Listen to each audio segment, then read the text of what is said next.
Hi everyone. போன வீடியோவில் வந்து நாங்கள் கேண்டில் ஸ்டிக்குங்க ஒவ்வொரு டைப்புகள் அதில் என்னென்ன அதுங்களுக்கு சொல்லுது அந்த மாதிரி விஷயங்கள் பார்த்துனாங்க. இந்த வீடியோவில் சப்போர்ட் அண்ட் ரெசிஸ்டன்ட் ட்ரெண்ட் அப்படின்னா என்னென்னு சொல்லி அந்த விஷயங்கள் பார்க்கணும்னு சொன்னாங்களோ லைவ் மார்க்கெட்டில். இதுதான் ஒரு லைவ் மார்க்கெட் பார்த்தீங்களா, பெரிய மார்க்கெட் ஓப்பன் ஆகிட்டு யூரோ யூஎஸ்டி மார்க்கெட் போயிட்டுருக்கு இப்போ. அண்ட் இது வந்து ப்ராக்டிஸுக்கு ஒன்றா, ஸோ நாங்கள் அதெல்லாம் எக்ஸ்பிளைன் பண்ண போகிறோம். ஓகே, நாங்கள் வீடியோக்குள்ளே போகலாம்.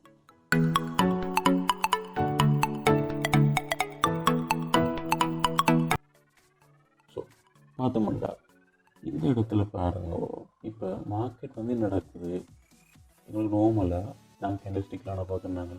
நார்மலாக இந்த இடத்துக்கு பார்த்தா மார்க்கெட் வந்து இங்கே இருந்து இந்த பாயிண்ட்லேருந்து மார்க்கெட் வந்து டவுன் ஆகிட்டு வருது. இறங்கி டவுன் ஆகி கொண்டு வருது. இதுக்கு பேர் தான் ட்ரெண்ட்ன்ற விஷயம். இதுதான், இது வந்து டவுன் ட்ரெண்ட், கீழே இறங்கிட்டு வருது. அதேமாரி இந்த இடத்துக்கு பாருங்க, இப்படி ஒரு பொசிஷனில் மார்க்கெட் மூவ் ஆனால் இங்கேருந்து இது வரைக்கும் மார்க்கெட் இருக்கணும் வந்துருக்கு. இதுக்கு பேர் வந்து அப் ட்ரெண்ட், அதாவது மார்க்கெட் மேலே போகிற ட்ரெண்ட். இப்போ இங்கெல்லாம் கீழே இறங்கி இருக்கு, ஆனால் வந்து ஃபுல்லாக என்ன செஞ்சுருக்கு, மார்க்கெட் மொத்தமாக மேலே தான் போயிருக்கு. ஸோ இது வந்து அப் ட்ரெண்ட். ஸோ டவுன் ட்ரெண்ட்ன்றது மார்க்கெட் கீழே வர்றது, அப் ட்ரெண்ட்ன்றது மார்க்கெட் மேலே போகிறது. எதற்கு இந்த ஒரு கன்சல்டேஷன் ஏரியானோன்றது அது வந்து இது, அதாவது மார்க்கெட்டில் வந்து மேலே கீழே போகாமல் மார்க்கெட் வந்து ஒரு சின்ன ஒரு இடத்துக்குள்ளேயே அசைஞ்சு கொண்டு இருக்கும். சரிதானே? ஸோ இதுதான் கன்சல்டேஷன் ஏரியா. மார்க்கெட் மேலே போகாமல் அதை கிளியர் செஞ்சு கொண்டு இருக்கும். இதுதான் சொன்ன 3 டைப்பான மார்க்கெட் அசைகிற பேட்டர்ன். அது ஒன்று மேலே வரும், அல்லது கீழே வரும், அல்லது அது கிளியர் செஞ்சு கொண்டு இருக்கும். ஸோ இந்த சப்போர்ட் அண்ட் ரெசிஸ்டன்ட் அப்படின்னா என்ன என்று பார்த்தா, முதலாவது ரெசிஸ்டன்ஸ் என்று பார்ப்போம். இப்போ இங்கே பாருங்க, இந்த மார்க்கெட் வந்து இப்படியே வந்திருக்கு, வியந்து இருந்துட்டு வந்து இந்த லெவல் வரைக்கும் வந்தோடனே இந்த லெவலில் இருந்து மார்க்கெட் என்ன செஞ்சிருக்கு, இதோட மார்க்கெட் வந்து கீழே தாங்க ஒழிக்கிட்டு இருக்கு. இது வந்திருக்கு, இதை முட்டிட்டு திருப்பி கீழே போயிருக்கு. இப்போ திருப்பி ட்ரை பண்ணி மேலே வர பார்த்துருக்கு. ஆனால் திருப்பி அதால் அந்த லெவலை தாண்டி போக முடியலை, திருப்பி கீழே இறங்கியிருக்கு. கடைசியாக ஒரு திருப்பி மேலே வருவாண்டு கொடுத்துருக்கு. அந்த விலையத்தனை அதால் கூட முடியலை. ஒரு கீழே இறங்கினதான் அப்படியே கீழே இறங்கி போய் கொண்டிருக்கு. ஸோ இந்த லெவலுக்கு பேர் தான் ரெசிஸ்டன்ஸ் லெவல்.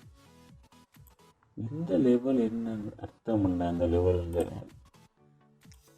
இந்த லெவலில், அதாவது ரெசிஸ்டன்ஸ்னா நம்ம அந்த கேண்டில் எங்கே க்ளோஸ் ஆகிறோ அதையும் அந்த கேண்டிலில் ஹையர் பாயிண்ட் எது வரைக்கும் மேக்ஸிமம் போயிருக்கோ அதையும் தான் நாங்கள் மார்க் பண்ணுவோம்.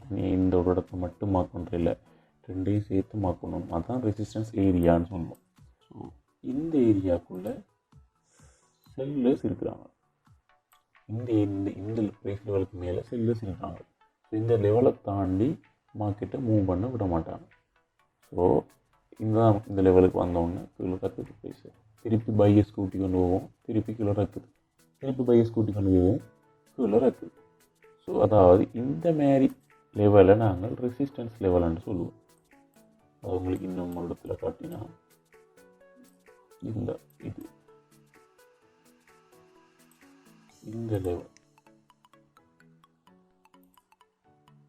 லெவலை நாங்கள் ரெசிஸ்டன்ஸ் லெவல்னு சொல்லுவோம். அதாவது இந்த ஏரியாவுக்கு பிறகு செல்லர்ஸ் என்ட்ரி ஆகிறாங்க. மார்க்கெட் வந்திருக்கு, அது பிறகு செல்லர்ஸ் என்ட்ரி இருக்கு. ஸோ இதுலேயும் ஸ்ட்ராங்கான ரெசிஸ்டன்ஸ் லெவல், வீக்கான ரெசிஸ்டன்ஸ் லெவல் என்று 2 இருக்குது. ஸோ அதை பற்றி நாங்கள் அடுத்த ட்ரேடிங் செய்யக்குள்ளே பார்ப்போம். ஸோ நாங்கள் முதல் ரெசிஸ்டன்ஸ்னால் என்ன அந்த விஷயத்தை பார்ப்போம். ரெசிஸ்டன்ஸ்ன்றது செல்லர்ஸோட என்ட்ரி பாயிண்ட். அதாவது மார்க்கெட் உயர்ந்துட்டு போயிட்டு கேட்கல, செல்லர்ஸ் வந்து என்டர் ஆகிற பாயிண்ட், என்டர் ஆகி ஸ்ட்ராங்காக மார்க்கெட்டு திருப்பி கொண்டு போகிற பாயிண்ட், ரிவர்ஸ் பண்ணுற பாயிண்ட் தான் ரெசிஸ்டன்ஸ் பாயிண்ட். இது உங்களுக்கு வேறு 2 இடத்துல கொடுக்கணுமாண்டா என்ன, இது ஒரு ரெசிஸ்டன்ஸ் பாயிண்ட். இந்த இடத்துக்கு செல்லர்ஸ் வந்து வருவாங்க, பையஸ் என்று கூட மாட்டாங்க. ஓகே, அதேமாரி இந்த ரெசிஸ்டன்ஸ் வந்து எப்பயுமே இப்படி நேர்கோடாக தான் இருக்குமான்னா இல்லை, இது வந்து ஒரு ஸ்லாண்ட் அவுட் ட்ரெண்ட்லேயும் வரலாம். எப்படின்னா மோஸ்டான ரெசிஸ்டன்ஸை நாங்கள் இப்படி சொல்லுவோம், அப்படி ஒரு லைனில் போடுவோம். இல்லாத பட்சத்தில் இப்படியும் வரலாம் ட்ரெண்ட். அதாவது இந்த லெவல்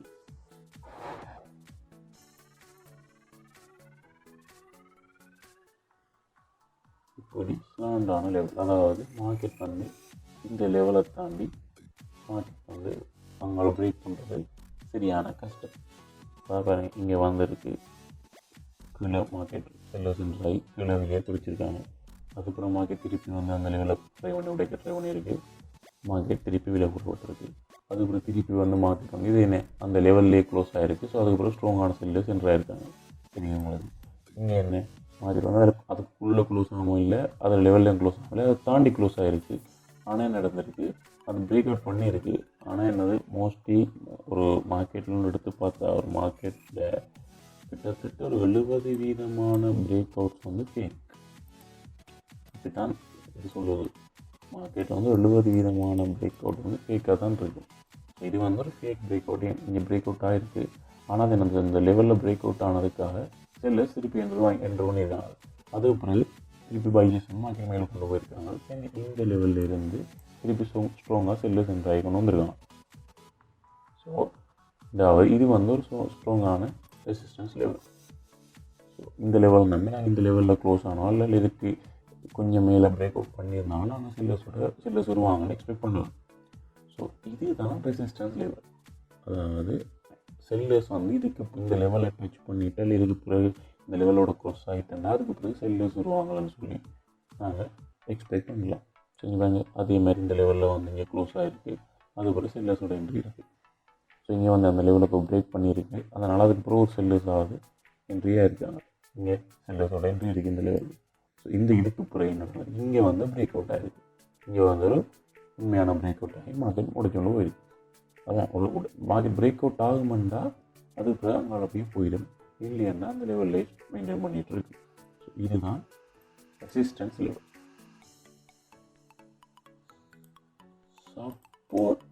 சப்போர்ட் லெவல்னா என்னண்டா, இப்போ நாங்கள் என்ன ரெசிஸ்டன்ஸ் பார்த்துனாங்க, என்ன செல்லர்ஸோட என்ட்ரி. சப்போர்ட்ன்றது என்னன்னா பையர்ஸோட என்ட்ரி பாயிண்ட். இங்கே பார்த்தா இதில் பாருங்க, இந்த புள்ளி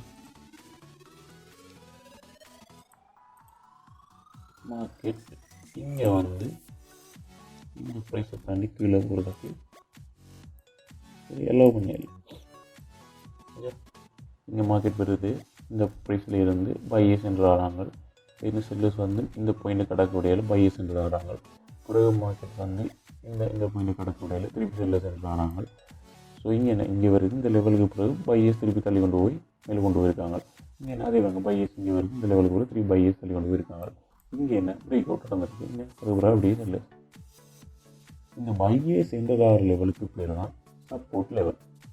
சரிதானே, அதேமாதிரி இதுவும் சப்போர்ட்டும் எப்பயுமே நேர்கூடாதான் இருக்குமாண்டா இல்லை, சப்போர்ட்டும் ஒரு கர்வ் லைனாக இருக்கலாம், இந்த ட்ரெண்ட் லைனாக இருக்கலாம். இதில் பாரு,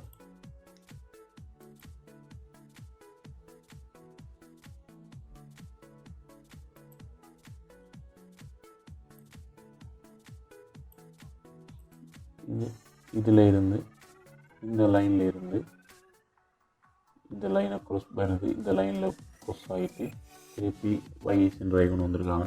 திருப்பி செல்லர்ஸ் வந்து அந்த ஒரு ட்ரெண்ட் வந்து டவுன் ட்ரெண்ட் முன்னாடி, அதனால் செல்லர்ஸ் வந்து திருப்பி டவுன் ஆகி கொண்டு வந்திருக்காங்க.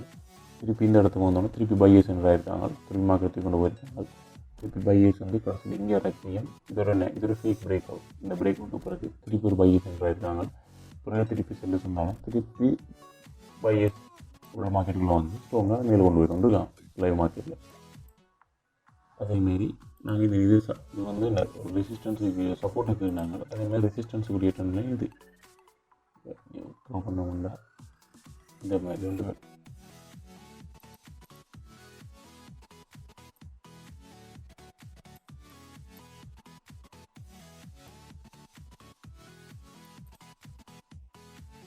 ஸோ நீங்கள் பார்த்தீங்கன்னா தெரியும், இங்கே இதில் வந்து லென்ஸ் செல்லர்ஸ் என்றாக விளிக்கிட்டு இருக்காங்க. அதுக்கு பிறகு அதில் நீங்கள் முதலாவது இந்த ஒரு பிரேக் அவுட், இது ஒரு கேக் பிரேக் முன்னாடி திருப்பி செல்லர்ஸ் என்றாக வந்திருக்காங்க. ஸோ இங்கே இது வந்து ஒரு ரெசிஸ்டன்ஸ் லெவல், இது வந்து ஒரு சப்போர்ட் லெவல். இதுதாங்க, இதை வந்து நாங்கள் இது வந்து ரெசிஸ்டன்ஸ் லெவல், இது வந்து சப்போர்ட் லெவல். இங்கே வந்து செல்லர்ஸ் வந்து என்று கவனிக்கிடுவாங்க. மார்க்கெட்டை இந்த லெவலை தாண்டி உண்மையில போக மாட்டாங்க. சப்போர்ட்னா பையர்ஸ் என்று அவங்க மார்க்கெட்டை இந்த லெவலை தாண்டி கீழே போக மாட்டாங்க. ஸோ உங்களுக்கு இந்த ட்ரெண்டில் எப்படி ட்ரெண்ட் லைனில் எப்படி செல்லர்ஸ் கேட்குறதுன்னு சொன்னால், இங்கே வந்து நீங்கள் இதுக்கு வந்து 2 பாயிண்ட் தெரியும். இப்போ உதாரணமாக இப்போ ஒரு ஹொரிசாண்டல் லைனில் எப்படி ஒரு சப்போர்ட் எடுக்கிறதுண்டா, நார்மலாக ஒரு மார்க்கெட்டில் போயிட்டு அதில் எங்கே இருந்து ஸ்ட்ராங் பையர்ஸ் என்ட்ராகி கொண்டு மார்க்கெட் திருப்பி ஒழிக்கிறாங்களோ அந்த லெவலில் நாங்கள் கொண்டு ஒரு லைனை போட்டு அது இந்த மேக்ஸிமம் லோ அளவுக்குள்ளே போயிருக்கு அதுக்குள்ளேயும் போட்டால் அதுதான் வந்து சப்போர்ட் வந்து எப்பயுமே அதுக்கு இருக்க மாட்டேங்குது. சில இடம் சப்போர்ட் வந்து நல்ல ஸ்ட்ராங் சப்போர்ட்டாக இருந்தால் ஒபி பண்ணி ஒரு எங்கே இருந்து பையர்ஸ் ஸ்ட்ராங் என்டராகி கொண்டு மார்க்கெட்டை தூக்கி கொண்டு போயிருக்காங்களோ அதை வந்து நாங்கள் ஹொரிசாண்டலில் கீறலாம். சப்போர்ட் எப்படி ஒரு ட்ரெண்ட் லைன் சப்போர்ட் கீறுறதுண்டா, ஒரு ட்ரெண்டில் மூவ் ஆகிக்குள்ள எங்கே வந்து பையர்ஸ் என்டராகி மார்க்கெட்டை மாற்றி கொண்டு போயிருக்காங்களோ அதில் கீறலாம். இது வந்து டவுன் ட்ரெண்டுக்குரிய சப்போர்ட்னு கீறிட்டேன். அது எங்கே வந்து மார்க்கெட்டில் செல்லர்ஸ் டவுன்லெட் போய் கொண்டு கேட்க இந்த இடத்துல வந்து செல்லர்ஸ் என்டராகி மார்க்கெட்டை மேலோதி கொண்டு போயிருக்காங்களோ அதை வந்து நாங்கள் இது வந்து டவுன் ட்ரெண்டுக்குரிய ஒரு சப்போர்ட் லைன். இந்த லைனை பிறகு செல்லர்ஸ் வந்து கொஞ்சம் மாற்றி தூக்குவாங்க. அதேமாதிரி அப் ட்ரெண்டுக்குரிய சப்போர்ட் வந்து, அதாவது இந்த லெவலுக்கு பிறகு இந்த ஒரு லெவல்லையும் வந்து இது வந்து என்ன அப் ட்ரெண்ட் மார்க்கெட் மேலே போகுது. ஆனால் இந்த லெவலில் வந்து இந்த மார்க்கெட் செல்லர்ஸ் அப்படி கீழே தள்ளிட்டு வந்தாலும் இந்த லெவலில் இருந்து பையர்ஸ் வருவாங்க. இங்கே வராங்க இங்கே வந்திருக்காங்க. அப்புறம் இதுக்கே இந்த லெவலுக்கிட்ட வந்தோடனே 3 பையர்ஸ் வந்து மேலே எடுத்துகிட்டு போயிருக்காங்க. இங்கே பிரேக் அவுட் ஆகிருக்கு. ஓகே, ஸோ இது வந்து சப்போர்ட் பண்ணி நீங்கள் அலையாக உபயோக பண்ணியிருக்கீங்க. இந்த இடத்துல அது பிரேக் அவுட் வேரியக்கிலையும் ரிட்டர்ன் பண்ணியிருக்கு. இங்கே பையர்ஸ் கொண்டு வந்திருக்கு. அதேமாதிரி இங்கே பையர்ஸ் கொண்டு வந்திருக்கு. இங்கே பையர்ஸ் கொண்டு வந்திருக்கு. ஸோ இது வந்து சப்போர்ட். எங்கே பையர்ஸ் தங்கிட்டு போயிருக்கு, எங்கே வந்து செல்லர்ஸ் என்டராகி மார்க்கெட்டை வெளியே குறைச்சி கொண்டு போயிருக்காங்களோ அப்படியான ஒரு 2 பாயிண்ட்டை இப்படியான ஒரு ட்ரெண்டில், இது டவுன் ட்ரெண்டில் எங்கே வந்து செல்லர்ஸ் என்டராகிட்டு வந்து இப்படி பையர்ஸை பிரேக் பண்ணி செல்லர்ஸ் என்டராகி வெளியே குறைச்சிட்டு போயிருக்காங்களோ இந்த இடத்த நாங்கள் எடுத்து அதில் ட்ரோ பண்ணது தான் வந்து ரெசிஸ்டன்ஸ். ட்ரெண்டான ரெசிஸ்டன்ஸ். ட்ரெண்ட் லைனில் எப்படி ரெசிஸ்டன்ஸ் ட்ரோ பண்ணுறது இப்படி, அது எங்கேருந்து மார்க்கெட் போய்க்க எங்கேயும் திருப்பி செல்லர்ஸ் கொடுத்தாங்களோ அந்த லைன் 2 எடுத்து ட்ரோ பண்ணினா, அடுத்து இந்த 3வது லைன்லையும் அடுத்தது 3வது லைனில் முடிஞ்சால் அடுத்தது ஒரு செல்லர்ஸ் என்ட்ரி கிடைக்கும். அதான் நீங்கள் இது வந்து இதில் முடியலை, ஆனால் மேலே முடிஞ்சிருக்கு. ஒரு ஃபேக் பிரேக் அவுட் முன்னாடி இங்கே வந்து செல்லர்ஸோட என்ட்ரி இருக்குது. அதேமாரி ஒரு அப் ட்ரெண்டில் ரெசிஸ்டன்ஸை பார்த்தா இந்த இடத்துலேருந்து ஒவ்வொரு முறை செல்லர்ஸ் என்ட்ரி இருக்குது. இந்த இடத்துல செல்லர்ஸ் என்ட்ராக இருக்காங்க. ஸோ நாங்கள் இந்த 2 பாயிண்ட் பார்த்தோன்னே 3வது விரையும். இந்த முதல்ல இந்த 2 வந்தோடனே நாங்கள் இதை விரைஞ்சிடுவோம். ஸோ 3வது எங்களுக்கு என்ன சொல்லுது, இந்த இடத்துல எங்கேயா செல்லர்ஸ் வந்தால் பையர்ஸ் க்ளோஸ் ஆச்சாண்டா செல்லர்ஸ் இடுவாங்க 2. ஸோ மார்க்கெட் திருப்பி இந்த இடத்துல வந்துருக்கு. ஸோ இங்கே வந்தோடனே செல்லர்ஸோட போயிருக்கலாம். அதேமாதிரி இங்கே வந்தோடனே செல்லர்ஸோட இருப்பாங்க. ஸோ அப்படி தான் இங்கே வந்திருக்கு, பிரேக் பண்ணிட்டு போயிருக்கு. ஆனால் அடுத்த ஒரு செல்லர்ஸும் இருக்குது ஸ்ட்ராங்கான கேண்டில் மேலே. ஸோ இப்படி தான் மார்க்கெட்டில் ட்ரெண்ட் லைனுக்கு வேறு ஏதாவது மாரி உங்களுக்கு நார்மலான இப்படி ரெசிஸ்டன்ஸை நார்மலான நிலைமையில் வேறு இருந்தால் அப்படி இந்த இடத்துல வந்தால் இந்த இடத்துல ஒரே ஒரு பாயிண்ட் நான் நார்மலாக ஹொரிசாண்டல் வரைகிறது. இந்த இடத்துல செல்லர்ஸ் என்ட்ராக இருக்காங்கடா, அடுத்து இந்த மார்க்கெட் இந்த இடத்துல வரையக்கலையும் செல்லர்ஸ் வருவாங்க. இந்த இடத்துக்கு இது க்ளோஸாக போயிருக்கு. இங்கே க்ளோஸாக இருந்தாலும் செல்லர்ஸ் விட்டு அவங்க முதலே வந்துட்டாங்க செல்லர்ஸ். அதே மாதிரி இங்கே எவ்வளோ ஸ்ட்ராங்காக இருக்குது, இங்கே வந்து இல்லை இந்த லெவலில் தண்ணி போக விட மாட்டாங்க. ஸோ இதுதான் சப்போர்ட் அண்ட் ரெசிஸ்டன்ஸ். அதாவது பையர்ஸ் வர்றதுக்கு என்ட்ரியை கொடுக்குறது வந்து சப்போர்ட், செல்லர்ஸ் வரக்கூடிய என்ட்ரியை கொடுக்குறது வந்து ரெசிஸ்டன்ஸ். அது வந்து இப்போ ட்ரெண்டில் எப்படி வருது, ஒரு ஹொரிசோண்டல் லைன் அப்படி வருது, அந்த மாதிரி விஷயங்களும் உங்களுக்கு காட்டியிருக்கு. இது வந்து ஒரு ரெசிஸ்டன்ஸ் டவுன் ட்ரெண்டில், இது வந்து ஒரு சப்போர்ட் டவுன் ட்ரெண்டில். அதேமாதிரி இது வந்து ஒரு சப்போர்ட், அதாவது பையஸோட என்ட்ரி தான் சப்போர்ட், இதுதான் பையஸோடைய சப்போர்ட் வந்து ஒரு அப் ட்ரெண்டில். அதேமாதிரி இது வந்து ஒரு ரெசிஸ்டன்ஸ் அப் ட்ரெண்டில். ஸோ இந்த லைனுகளை நாங்கள் வரைஞ்சால் இந்த லைனுகளை வச்சு நாங்கள் உங்களுக்கு ட்ரேடை எடுத்துக்கொள்ளக்கூடிய மாதிரி இருக்குது. சரிதானே? ஸோ இங்கே பார்த்தீங்கன்னா உங்களுக்கு இதில் லைவ் ட்ரேட் நடத்துருக்கு. அதாவது இது வந்து எனக்கு ஸ்ட்ராங் ஆன் லெவல்னா அதில் கன்ஃபார்ம் பண்ணானே. நீங்கள் இந்த இடத்துல இந்த லெவல் எடுத்துனா இந்த இடத்துல ரிவர்ஸ் ஆகிருக்கு. அதேமாதிரி இந்த லெவல் வந்து இங்கே பார்த்தீங்கன்னா இங்கே ரிவர்ஸ் பண்ணியிருக்கு, இந்த இடத்துல ரிவர்ஸ் பண்ணியிருக்கு அந்த குறிப்பிட்ட டைமில். அதேமாதிரி இங்கே ரிவர்ஸ் பண்ணியிருக்கு. ஸோ இங்கே ரிவர்ஸ் பண்ணியிருக்கு, இங்கே மெயினாக பெரிய ஸ்ட்ராங்கான ரிவர்ஸ் ஒன்று பண்ணியிருக்கு. ஸோ இந்த லெவல் வந்து ஒரு ஸ்ட்ராங்கான லெவல் அப்படின்னு எனக்கு கன்ஃபார்ம் பண்ணினது கணக்காக அந்த கேண்டிலும் அதே லெவல்லையே க்ளோஸ் ஆச்சு. ஸோ அதனால் நான் அந்த ஒரு 1 மினிட்டில் எனக்கு செல்லர்ஸ் வந்து வருவாங்க. நான் அதில் சரியாக அந்த லெவலில் வந்து ஒரு புட் ஆப்ஷன் எடுத்துனாங்க. நெக்ஸ்ட் அதோட வின்னிங் ட்ரேடாக வந்துருக்கு. ஸோ இதுதான் இப்படித்தான் நாங்கள் ரெசிஸ்டன்ஸ் அண்ட் சப்போர்ட்டை வச்சு ட்ரேடை எடுக்கிறது. நான் இப்போ உங்களுக்கு ஒரு சப்போர்ட்டை வச்சு ஒரு ட்ரேட் எடுத்து காட்டுறோம்னா மார்க்கெட்டில் வந்து எனக்கு அப்படி எடுக்கக்கூடிய மாதிரி இல்லை. உங்களுக்கு அப்கமிங் நான் அடுத்தடுத்து லைவ் ட்ரேடிங் வீடியோஸ் போட இல்லை, அதில் வந்து நான் உங்களுக்கு அந்த சப்போர்ட்டை வச்சு எடுத்தது, இதை வச்சு எடுத்தது நான் ட்ரேடோடைய செஞ்சு ஃபுல்லாக ரெக்கார்ட் பண்ணி போடுவேன். அப்போ உங்களுக்கு கிளியராக எப்படி இந்த லைன் ட்ரோ பண்ணுறது, எப்படி அந்த கணக்கு அதில் வச்சு எடுக்கிறது, அந்த மாதிரி விஷயங்கள் விளங்கும். அந்த லைவ் ட்ரேடிங்கில் நான் செஞ்சு காட்டியில் இப்போ வந்து உங்களுக்கு லைட்டாக வந்து நீங்களாம் செஞ்சு பழகிறதுக்குரிய எக்ஸ்ப்ளனேஷனாக தான் நான் உங்களுக்கு இந்த வீட்டில் வந்துருக்கேன். ஸோ இதெல்லாம் வந்து இது ஃபுல்லாக என்ன ட்ரெண்ட் லைன் என்றா என்ன, ட்ரெண்ட் என்றா என்ன, சப்போர்ட் என்றா என்ன, ரெசிஸ்டன்ஸ் என்றா என்ன, அதை வச்சு எப்படி ட்ரீட் பண்ணுறது, அந்த மாதிரி விஷயம். சரிதானே? இதுகள் வந்து பைனரி ட்ரேடிங்கில் அந்த ஒரு 1 to 5 minutes அந்த ஒரு டைம் ஃப்ரேமுக்கெலாம் சரி வரும். ஃபோரெக்ஸ் ட்ரேடிங்குக்கும் அவங்களுக்கு வேறு ட்ரேடிங், லாங் டேர்ம் ட்ரேடிங்ஸுக்கெல்லாம் இந்த ஸ்ட்ராட்டஜி பெருசாக ஒர்க் ஆகாது. சப்போர்ட் அண்ட் லெவல் அதில் வந்து வேறு ஸ்ட்ராட்டஜிஸ் தான் யூஸ் பண்ணுவோம். இது நான் வந்து பைனரி ட்ரேடிங் ஷார்ட் டேர்ம் ட்ரேடிங்ஸுக்கு தான் இந்த ஸ்ட்ராட்டஜி ஒர்க் ஆகும்.